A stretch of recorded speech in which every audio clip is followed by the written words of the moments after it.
আল্লাহর হাবিব ছিলেন as-সাদিক আল-আমিন, সত্যবাদী, আমানতদার। আমার নবীর চাইতে বেশি আমানতদার মক্কায় কেউ ছিল না। আল্লাহর হাবিবের চাইতে বেশি আমানতদার কেউ ছিল না, তার চাইতে সত্যবাদী কেউ ছিল না। আমার নবী ওনার গোটা জিন্দিগিতে একটা মিথ্যাও বলে নাই। সুবহানাল্লাহ পড়েন। আল্লাহর হাবিব রাহমাতাল লিল আলামিন উনি জিন্দেগিতে কখনো একটা মিথ্যা বলেছেন? কথা কি শুনতেছেন?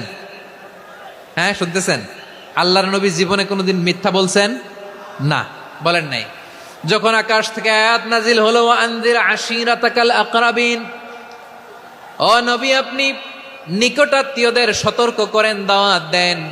আল্লাহর নবী সাফা পাহাড়ের চূড়ায় চলে গেলেন, ডাক দিলেন, সবাইরে বললেন, ও আমার জ্ঞাতি গোষ্ঠীর লোকেরা, আমি যদি বলি এই পাহাড়ের পেছনে একদল ঘোর সওয়ার তোমাদের উপর আক্রমণ করবার জন্য, অ্যাটাক করার জন্য অপেক্ষা করছে, তোমরা আমার কথা বিশ্বাস করবে নাকি?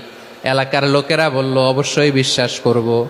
বিশ্বনবী বললেন, আমি যদি বলি পাহাড়ের পেছনে একদল ঘোড়সাওয়ার তোমাদেরকে অ্যাটাক করবে, বিশ্বাস করবা? আকুনতুম মুসাদ্দিকিয়া? এলাকার লোকেরা বলল, অবশ্যই বিশ্বাস করব, কারণ মা জাররাবনা আলাইকা ইল্লা সিদকা। মুহাম্মদ, আমরা জীবনে তো কোনোদিন তোমার মিথ্যা বলতে শুনি নাই, তো তুমি যাই বলবা তাই বিশ্বাস করব। We have never ever experienced a single lie from you. আমাদের জীবনে একটাও মিথ্যা কথা তোমার জীবনে, তোমার মুখ দিয়ে বলতে শুনি নাই।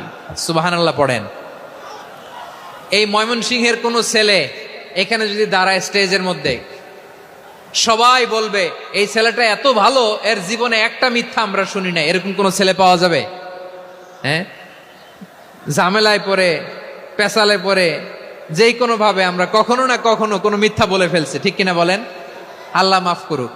কিন্তু বিশ্বনবী সাফা পাহাড়ের চূড়ায় যখন বললেন, আমি যদি বলি একদল তোমাদের অ্যাটাক করবে, মানবা? বিশ্বাস করবা? সবাই বলে করব, কারণ আমরা জীবনে তোমার মিথ্যা বলতে শুনি নাই। সুবহানাল্লাহ কইবেন না? পুরা এলাকাবাসী যদি এই কথাটা বলে, এই কথাটা একজন মানুষের জন্য কত বড় সার্টিফিকেট আপনি কল্পনা করতে পারেন? আমার নবী ওনার গোটা জিন্দিগিতে একটা মিথ্যা বলে নাই। আওয়াজ করে বলেন আল্লাহু আকবার। তার মানে আমার আল্লাহ সত্যবাদী, আমার নবীও ছিলেন সত্যবাদী, আমাদেরকেও তিনি সত্যবাদীদের সাথে মিশতে বলেছেন। রব্বুল আলামিন বলেন, ইয়া আইয়ুহাল্লাযীনা আমানু কুনু মা'আস সাদিকিন। ওহে বিশ্বাসীরা, মিথ্যাবাদীদের সাথে তোমরা মিশো না, সত্যবাদীদের সাথে থাকো। সুবহানাল্লাহ বলেন। এবার বলেন, আমরা কাদের সাথে থাকবো? মিথ্যাবাদীদের সাথে না সত্যবাদী? আমরা বন্ধু বানাবো কাদের? মিথ্যাবাদীদের না সত্যবাদীদের? আমরা সাপোর্ট করব কাদের? মিথ্যাবাদীদের না সত্যবাদীদের? মনে থাকবে ইনশাআল্লাহ, বলেন সবাই। আবার আল্লাহর হাবিব বলেন, আলাইকুম বিসসিদকি ফাইন্নাস সিদকা ইয়াহদি ইলাল বিররি ওয়া ইন্নাল বিররা ইয়াহদি ইলাল জান্নাত।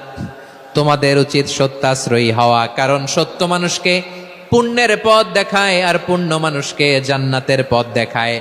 ওয়া ইয়াকুমুল কাযিবা, তোমাদের উচিত মিথ্যা থেকে বেঁচে থাকা।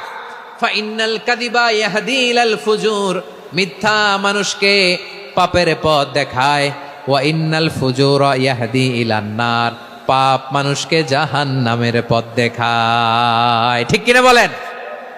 সত্য পুণ্যের পথ দেখায়, পুণ্য জান্নাতের পথ দেখায়, মিথ্যা পাপের পথ দেখায়, পাপ জাহান্নামের পথ দেখায়। রাস্তা দুইটা, ডানে আর বায়ে। ডানের রাস্তা চলে গেছে জান্নাতুল ফেরদাউসে, বায়েরটা চলে গেছে জাহান্নামে। এবার দ্য ডিসিশন ইজ ইয়োর, সিদ্ধান্ত আপনার, আপনি কোন রাস্তায় চলবেন, ডানে না বায়ে? আওয়াজ করে, ডানে না বায়ে?